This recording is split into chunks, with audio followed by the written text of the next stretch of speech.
So it's been a week since Enlisted has given us the Guerrilla Squads, and in this week we are going to be essentially doing and covering how to use and properly use these squads in combat.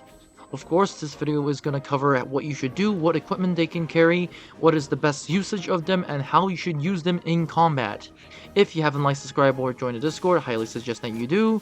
With that said, let's get started. Starting with the weapons they can carry mostly SMGs and rifles. Anything else is unavailable. For example, they can carry the Lanchester, the M1928A1 Thompson, but they cannot carry the STG-44 or the MKB-42H. They can also carry stuff like the Lee Enfield and other bolt-action rifles, but they cannot carry semi-automatic weapons like the M1 Garand.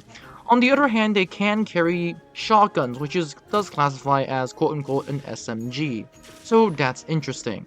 In terms of sidearms, they can of course carry a sidearm. They do have a mine slot, and they have the ability to carry a flask, binoculars, ammo pouch, explosive pack, and medic kit. That said, in the mine spot, you can either carry an anti-personnel mine, anti-tank mine, or TNT charge. Notice if you carry the TNT charge, you get 5 TNT charges in that spot. That said, a lot of people have been asking me how do you properly use them in combat, and the answer is all you have to do is to press 6. And the reason why is because if you press 6, put down your TNT charge, then you press 6 again to change to the detonator, and then you press the detonator and it explodes.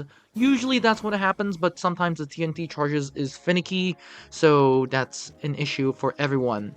In terms of the weapon slots, you have 2 weapon slots, which is actually pretty good. So my personal suggestion for you guys is to carry an SMG and a rifle.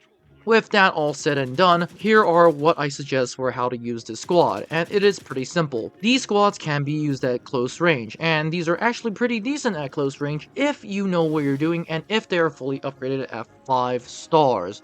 In terms of the troops themselves. Of course, the weapon selection is also your personal suggestion.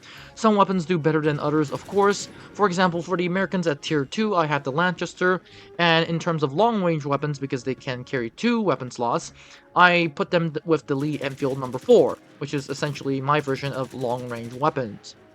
My suggestion is to give them and use them as light infantry. To be exact, they have the ability to go around the gray zone. Of course, they cannot enter the enemy gray zone, which, I mean, if we're going to be talking about exact, if you do enter the enemy gray zone, they can essentially kill you, and you can't kill them back because they have spawn protection.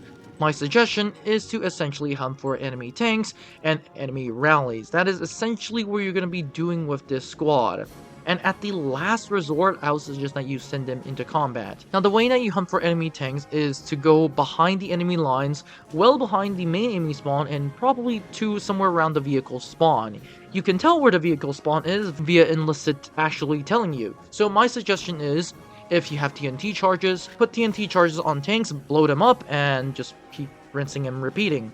I have seen players, instead of using TNT charges, use anti-personnel mines to put them on rallies, which does work if you ask me. And I have also seen players use anti-tank mines to put in and essentially put a minefield around the enemy spawn, the tank spawn, and it also works wonders. It really depends on your playstyle, and in my personal opinion, it really depends on what you can do. My personal suggestion is, once again, do not try to attempt to use these as close quarters combat, unless you really want to use them as close quarters troops, because although they are good at it, their potential is so much more. That said, without further ado, this is all it for this video. Don't forget to like, subscribe, and join the Discord. Personally, this is going to be a short guide, and that is pretty much it for this video. Have a great day, and I'll see you on the battlefield.